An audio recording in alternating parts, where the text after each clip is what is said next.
Okay, hi guys, welcome to the latest edition of Canna We Talk Now, and we're actually out and about for one of my first Vox Pops out and about, but I'm delighted to come down here because there's something very big happening. As everybody knows, I'm in Barcelona, and there's something very big happening in Barcelona, and everybody's contacting me as to what's happening with the social clubs.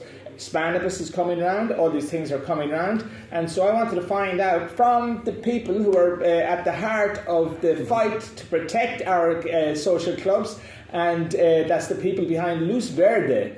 And so Luz Verde is a political party. This man beside me is the legendary Albert Theo, who's been at the start of this fight, let's say, to protect the social clubs and all of that. First of all, a very quick introduction, but you've had it already, is that Albert is so like what we have in Ireland in Patrick Moore. Albert, who's beside me here, is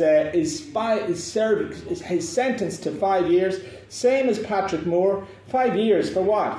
For helping people. And so welcome to my humble show. This is Albert. It's a pleasure to be here. There you go. And he's doing me a great service because mi castellano es todavía un poco feo y muchas gracias para hacer esta entrevista in English. I will try. There you go. But you're pretty good in English as well. I've schooled him before to make sure that it's going to be okay. But we're really here because it came as a bit of a shock to everybody, I think, who follows the cannabis social club scene, that there has been a councillor, is he a councillor, who's arrived in the Barcelona town hall. Barcelona is the spiritual home of the cannabis social club, which has been the champion model for dealing with cannabis in the world. Uruguay, who even legalized in the past, are now looking to the social club's model for it to keep track of their cannabis and how to organise. So Albert, give me a little roundup of your. Where did you get this sentence? You were president of a club, no? No, I was the secretary. We were the direction board of a cannabis social club, one of the first ones in Barcelona, and it turned to be one of the biggest ones also because we had a very nice place, which was the smokers clubs of Like Strike before, so it was really well conditioned, and yes. We were not hiding because we believed in this model, in the associative model, that's social, horizontal, and democratic, and assembly based also. And we try to go one step further and try to make it sustainable, to have a lot of members in an appropriate place to do so, with appropriate service and professional people, also with doctors and psychologists. And we believe in the model to also abandon the consume when it's harmful for yourself. Sure. So in this social model and sanitary model, we believed in. We were really pushing a lot, and we were really exposed to all the political parties we want to talk with, and to all the press. We opened the doors to show what the proposal was. And at the end we had 6 trials, 3 were absolved, and the other 3 with convictions of one of them 5 years, which we are still accomplishing. But we're going to ask for the pardon again, to make a campaign also for the amnesty for all the cannabis convictions and bills also, because they're putting a lot of bills to the people who are in the street. Wow. Is there many people that you know about in Spain? Like, what are the numbers that are sentenced for different levels of? We don't have the exact numbers, but more or less we get the information when this happens. Even when people don't want to show themselves and be brave to show the face and to denounce and to protest about what is happening now. I think that there are some more than 50, 100 associations who are penalty processes, and at the end maybe half of them go to prison for a while. Wow, but it's so shocking, Yeah. That this yes, is... because at the end we are not hiding, and we want to pay taxes, we want to create jobs, we want to make the taxes bigger, to face social projects or social welfare state. And at the end, we think it's not fair. Absolutely. And drugs like alcohol and tobacco who are killing people are legal, and the medicine and sacred plant is not legal. It's nonsense. So I think we have this project. In prison we had a lot of time to think. Right. And we wrote a book as a therapy. I'll put links into how you can find this book and have a read. Necesita hablar un poco de castellano, pero español. We want to translate it because Steve D'Angelo has made the prologue in English, so sure. It's only a translator part. And also to the English people speaking around the world. But look at what I would say that I'm reading it and nearly finished, and your ideology comes across, and the ideology is all good, man. And this is it's such an injustice that. I think when they understand that legalization is going to be profit for the whole society, not only the users of cannabis, in terms of economy and jobs and taxes and health also. And medical, that's it. Health, yeah. So I was going to just say that for me personally, I've been around Barcelona since 20 years now, which I can't believe, My Catalan should be better, but there you go. But I'm a patient, so I've been using cannabis all my life, as loving it as an enjoyer, not a user, an enjoyer, and I've been doing that all my life. But then my cannabis use became medicinal when I got my I'm looking for my stick. Yeah, so when I got my illness in 2016, then it becomes medicinal.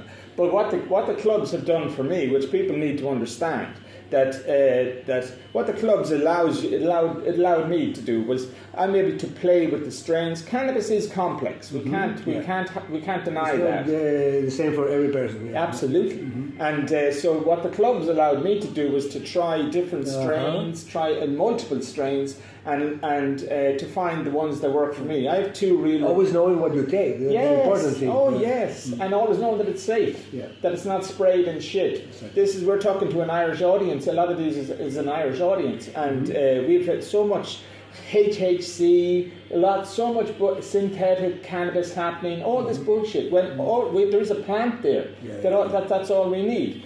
So what I did through the clubs, I was able to through trial and error, I was able to find the strain that helps my sleep, but also helps I've got neuropathic pain in my feet. That's why I have a stick, and so in the end, I find the strains that work for me the best, and I'm super happy. But then I can go and I can go and buy the seeds, and I can plant them, and I'm able to self-medicate too. It's also a therapy to plant them. Yes, of course it is, but it's such a human right. Why would that not be a human right that we can't discover how this plant can help us, and then go and get the seed and plant the seed and create. Maybe because it's a threat for the pharmaceutical industry, but they should see the benefits also. I think they are starting to do so, making the medicines that have the cannabis that people need. It's still very expensive, but I think how the industry is. It's capitalism. Yeah, there you go. And so, we're in Ireland. We kind of have a little bit of a problem because an awful lot of the farmers. Look, I did HSCT. I went to Russia, which HSCT is this treatment that's a stem cell treatment, and so basically what that means it's I'm using pharma to get that treatment done. So for me there has to be the two. It's a complement. Yes, do the two, and it's a kind of it's complementary, like you said, and we have this in cancer now as well. Cancer's just all the time we're discovering more and more, and literally I have a friend who got cancer. His brother got cancer lately, and he's going, what can I do? And we're kind of going, that's really opening up, and people are going you need multiple strains, or you need oils of multiple strains, multiple THC. So the THC is so important. This is I'm talking to the Irish audience here, because in Ireland, our doctors and everybody, they have a heart attack over THC, but it is the analgesic. For me, it's the analgesic that kills my neuropathic pain, and that helps me in that regard. But in areas like cancer, it's the multiple strains mixed together into an oil. It's not, they're finding now that one strain is not enough in terms of treating things like cancer. together. Yeah, you need that and the entourage effect is now recognized. It's also like a metaphor that the plan is showing us that the collaborating is always better than competence. There you go. How about that? And so I love that you have your philosophy is kind of extends out into the place here. This is what's it called, Monverde. Yeah. And they have a party. The party is called Luz Verde. They'll have a stand in Cannabis. If anybody's coming over to Cannabis, you can go and you can check the guys out. And but this week we are not next. It's next week, eh? Mm-hmm. So next week we have there's a little bit of a small poster, but we have this is what we call here a manifestation, and so it's basically a demonstration. So the CSCs, the Cannabis social clubs, are under threat, and there's like you said, 200 in Barcelona. Yeah, 200 in Barcelona, 800 in Catalonia. It's not only happening in Barcelona. Also, we heard that it's happening in other cities in the country. This demonstration. No, the inspections and the pressure to the clubs. Demonstration. This is going to start in Barcelona. Next one on the February 23rd, Friday at 7. In front of the city hall. We'll be there and we'll bring our camera. Sure. And we made already one in the first one in Sant Canut, the 19th of January, and the people is asking for more because this is not fair. We don't deserve to be criminalized like we are being, and we only want to help to transform the society into one more free and more peaceful and more collaborative. And you are the model. You are the model for what's happening now in Germany, for instance. Yeah, They say that April the 1st, they literally April Fool's Day, whether or not, But on April the 1st, they say that German legalization, and wearing my German colours, especially, because we're looking for some legalization around this continent, of Europe, and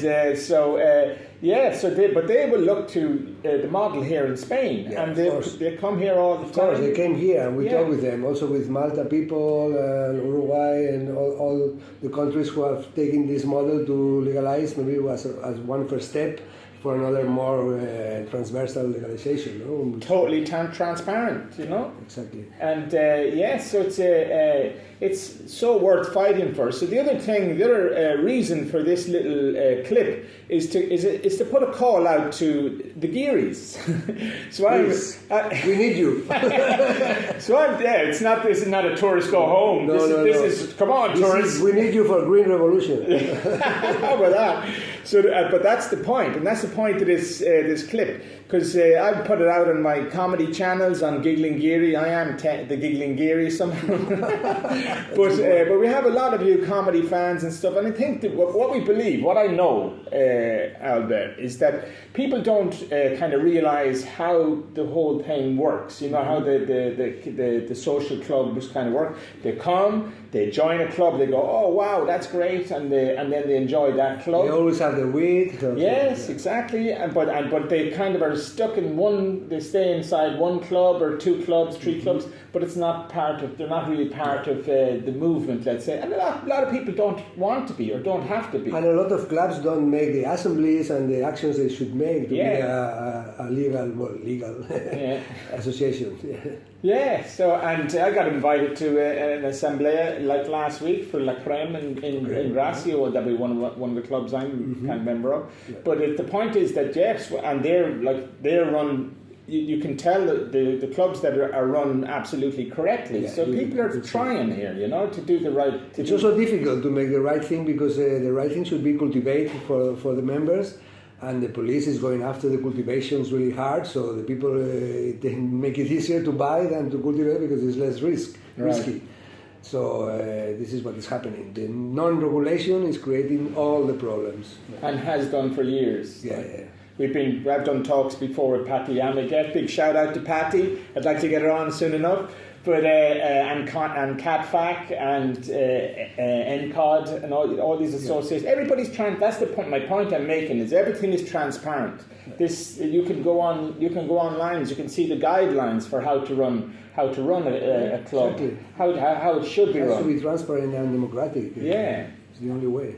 And for the most part, I think it's only, I would say there's only a few outliers that are misbehaving. But maybe more and more every time, because there's a gap there, and a lot of mafias want to take profit also. That's a question I had. Like, so people are kind of going, like the narcos. There's a lot of. I don't know if it's narcos, but it's also a black market. You can call it, which is moving a lot of money, of course. Of course. And is that the motivation behind this latest attempt by this councillor to? But what they are creating, going after the social clubs, is making it easier for the black market to have more clients and to be present in the streets, because if the people don't have a club to go, they will go to the street, and maybe all the people who are under 18 can be offered other drugs, and also the people who is ill will be offered a lot of... in social clubs we try to protect vulnerable people. So, no, it's like, I mean... Of course, it's all disadvantages not to have a social club. Also because the ill people, they cannot go anywhere else. Myself, and... I also have problems in my knees. But they make so much sense. And like I said, last year at Cannabis, I remember I met the lady from, like we were talking about, we mentioned briefly, Uruguay, and I met the lady she runs the club in Montevideo. Okay. And Montevideo is it would be one of the first clubs, I think, in Uruguay. But Uruguay, who legislated, legalized, and now they've come back because they want to kind of to do things properly and to do things so they can control. It's not about control, but they can also because manage. There was a conservative party in the power now. Exactly. Yeah, so they have to manage it, So it's about management, and so she and the thing is that these directives a lot of the time come from the UN and places that really don't have anything, to do with people on the ground, and that's why. The reality is that's the thing, the beautiful thing about Barcelona, I would say. Barcelona has a very strong community feel. Anybody who spent any time in the city might have heard of the Festa Majors. The Festa Major de Gracia is very famous during August, but Festa Majors happen all year round, and every barrio has a Festa Major, and that's like a community coming together, and that's what this is. That's what the social clubs are, and it's that. And we have that in Ireland as well. We have credit unions, which is like a credit union movement was set up for money, and it was led by very much led by a guy called John Hume, who's the guy who's behind our peace process in Northern Ireland, and who was making this when Catholics couldn't get any money. Then John Hume created a credit union, which was allowing giving the Catholics access to credit. So this kind of coming together of communities ultimately is it's led by the grassroots. And it's where the heart is, and it's where we have to see a future. I believe, exactly. I think that's the change of paradigm now. It is more the heart than the rational. Well, the thing is, rational is not working out. It's not working out too good, man. You look at Ukraine and the horrific, genocide that's going on in Gaza, and all of that is so bad. Yes, we're not going there. People who are sensitive feel when there is so much war, we feel really bad in our bodies. Yeah, and everybody's affected, and so Spain and Ireland at least have made some effort politically in that regard, but and so I'm glad to have one foot in each country. Cannabis. And okay, so really, man, so next Saturday we're looking for the Gearys in my Placa. Next Friday. Next Friday, is it? Okay, 23rd. 23rd of February, outside the Placa Sant Jaume, the town hall in Barcelona, and there'll be a bit of a manifestation, and myself and Albert will be there giving it songs, and we need to fight for our clubs. Because the club, this man is doing 5 years, has been sentenced to 5 years. That's the reality here. And I think that this is my message to my Geary kind of following, that yes, you have to realise that people have fought for these rights. They are real rights. We are entitled to these things, and you've had to fight for them. Yeah, and it's not only for the members of the boards, of the direction boards of the clubs, but also for the members, because the police is stopping the members in the street and threaten them with a fine if they don't say they bought the weed in this club. So it's also for the users and for the ill people that I think it's first importance. So for everybody, man, we all have an interest in protecting and fighting for these rights. So please join us on Friday, 23rd. My God, I've got it wrong again. Thank you. There's the other man here. He's just coming behind us. He's the other man in the book, the Victor Sagas. There he is, Victor. So Victor, my partner in the real world, and also we wrote the book together. But this is the real people behind our rights. That kind of make this stuff possible, and so thank you, my two heroes. Because we wait for you. We need you for the Green Revolution. Remember? Absolutely, come on. Amazing. Muy bien. Amazing. Muy bien. Sí, muchas gracias. Muchas gracias. Estás en plena forma, Estás en plena forma. Sí, pienso que sí, Y estos 20 minutos, boom, pone una intro.